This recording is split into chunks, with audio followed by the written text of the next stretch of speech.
Hey guys, so we're finishing up our number corner of April, and you guys, I'm sure, did a fantastic job of noticing the patterns that we came up with. Like every one, two, three, four, five, so every fifth day, our markers increased by 1/6, right? Because we had 1, 2 out of 1, 2, 3, 4, 4, 8, 12. So we had 2 out of 12 on this first one. The next time we got back to our array, it increased by 2 more, right? Or we talked about equivalent fractions, right? We came up with a good definition: two or more different fractions that represent or equal the same quantity, right? So we talked about that. So if you were to remember our strategy for coming up with an equivalent fraction, we divided the top. Remember that is the numerator, right? The top number of our fraction. That's top number in a fraction that shows how many equal parts are to be counted. And then, so the numerator, and then we had the denominator, dividing the top and number by the same amount, denominator, and that's the bottom number, right? So we talked about that. If we do that, 2 divided by 2 is 1, and 12 divided by 2, how many times does 2 go into 12? 6. So every one of these, every 5 days, it increases by 2 twelfths, or, right, an equivalent fraction would be a sixth, 1/6.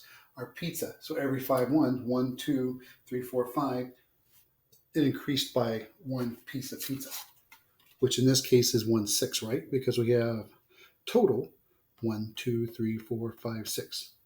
So there's two pieces represented of equal amounts out of the total of 6, right? So every 5 increases. Same way with our eggs. Every time this was also divided, because remember, a carton of eggs, we call that a dozen. 2, 4, 6, 8, 10, 12.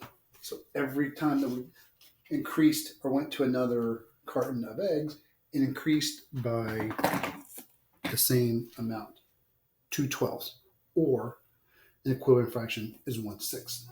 And we talked about our number lines, right? So we can also look at this as, so we have 1/12, 2/12, 3/12, 4/12, 5/12, 6/12.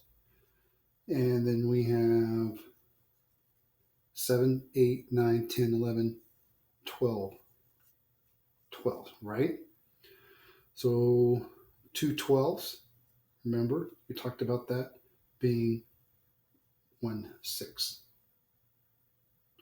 right? So 1/6, 2/6.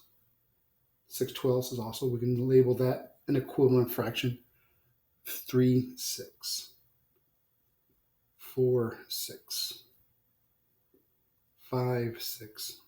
Also, we can label that as 6/6 as an equivalent fraction as well, right? So we talked about looking at equivalent fractions. So this would be 0 at the end.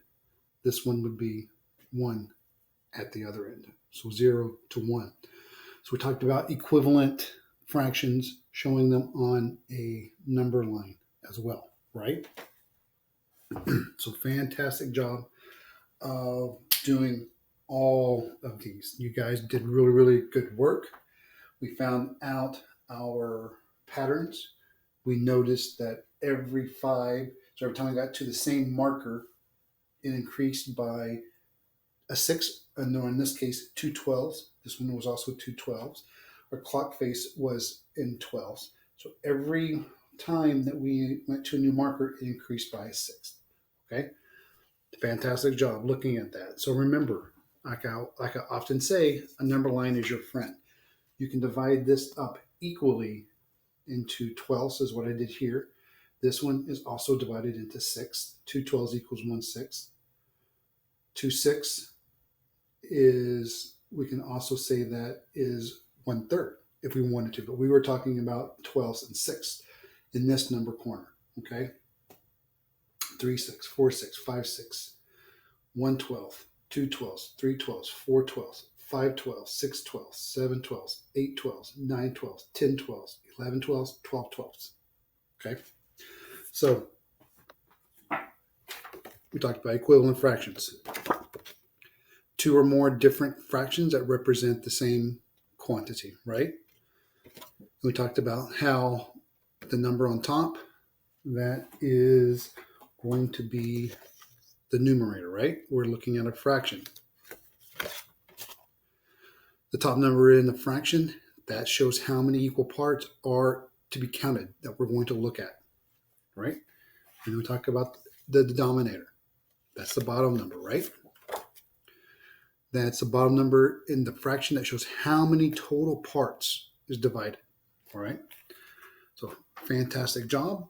We'll start a new calendar. We won't be doing it as much. We'll be doing more of our, hopefully, of our traditional working in our math books and some other things as well. So we'll have another number corner and we'll see what patterns develop out of that. Okay. You also have your, I think, your multiples of 8 to do as well. Have a good day.